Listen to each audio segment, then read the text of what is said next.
জোহর নামাজ পড়ে, জোহরের নামাজ পড়ে খাওয়া দাওয়া করে একটু বিছানায় একটু শুয়ে পড়া, এটা আমার নবীজির সুন্নত 1000 রাকাত নফল নামাজের চেয়ে উত্তম। আল্লাহু আকবার বলে। একটু কায়লুলা করা, আবার এমন কায়লুলা দিচ্ছেন আসর নামাজ শেষ কিখন সুন্নত আমল পালন করে ফরজ তরক কিখন আপনি বলছেন নি? কষ্ট নেই? এবার কষ্ট পাচ্ছেন নাকি? তাহলে কায়লুলা করার সুন্নাত। আপনি অফিসে আছেন পারবেন না কায়লুলা করা, আপনি ব্যবসায় আছেন পারবেন না কায়লুলা করা, কিন্তু কায়লুলার নিয়ত করেন খাওয়া দাওয়া করে, আমার আল্লাহ কায়লুলার সওয়াব দিয়ে দিবেন। নিয়তের উপর সবকিছু।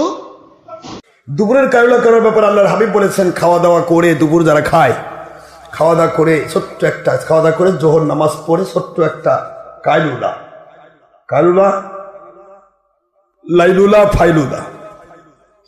কায়লুলা হচ্ছে দুপুরের খাবারের পর একটু গোড় দেওয়া। এই গোড় দিলে আমার নবী বলেছেন 1000 রাকাত নফল নামাজের উত্তম বদলা। ফাইলুলা আসরের পরে মাগরিব পর্যন্ত। কায়লুলা কয় সমস্ত রোগ বের হয়ে যায়, আর ফাইলুলা কয় সব রোগ আছে ধর। কথা বলতে আসরের পর ঘুমাবেন না, আসরের পরে ঘুমের সময়, এটা ফাইলুলা। হাদিসের ভাষায় কি? ফাইলুলা। আর রাতের বেলা হলো লাইলুলা। লাইলুলা হটা এটা সম্পূর্ণ শরীরের পরিপূর্ণ যে কোষগুলি আছে, আল্লাহ পাক বলেছেন অল্লাইলি লিবাসা, আমি রাতকে ঘুমের জন্য দিলাম। এই কারণেই সারাদিন বান্দা বান্দির যে পরিশ্রম হয়, এই পরিশ্রমের প্রত্যেকটা কোষের উপরে যে জারম চেপে যায়, জুলুম হয়, যেটার দ্বারা মানুষের ব্যথার সৃষ্টি হয়, যেটার দ্বারা মানুষের ক্যালসিয়াম ক্ষয় হয়, যেটার দ্বারা মানুষের ক্যালোরি ক্ষয় হয়, এই সব ক্ষয়গুলো রাতের লাইলুলার মাধ্যমে আমি পূর্ণ করে দিই। সুবহান। শুধু এইটুকু বলে আমার নবীজি